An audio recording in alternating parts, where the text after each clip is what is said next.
Hello guys, how you all doing? Well, in this video, I'll be talking on HTML elements.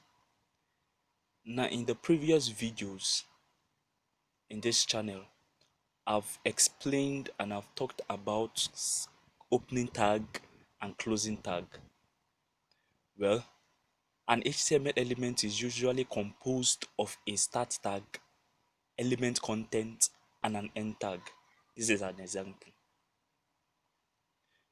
Now, we've talked about the paragraph, and we say that the paragraph has a start tag, and the element in that paragraph has a content and also an end tag.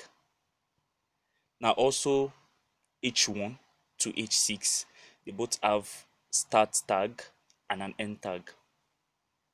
Now, what is nested HTML element? There are some cases that an HTML element can contain one or more HTML elements. For you to better understand, at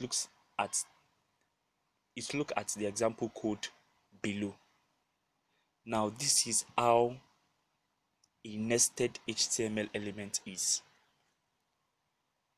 So the example nested HTML elements above are composed of the following: the start tag of paragraph, the start tag of italic, the element content, which is italicized text, then the end tags of both the italic tag, the italic tag, and the paragraph tag. So in the example above, there are two start tags and two end tags. The small tag, which is the italicized tag, italicizes the text within.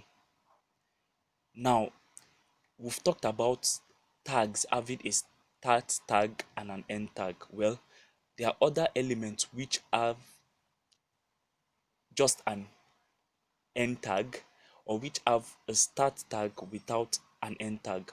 Elements like link, like the elements like link, image, that is img, br, hr, input. Well, the best practice is in HTML elements, empty elements, is to always put a forward slash sign before the greater than sign. So I hope you guys enjoyed this video.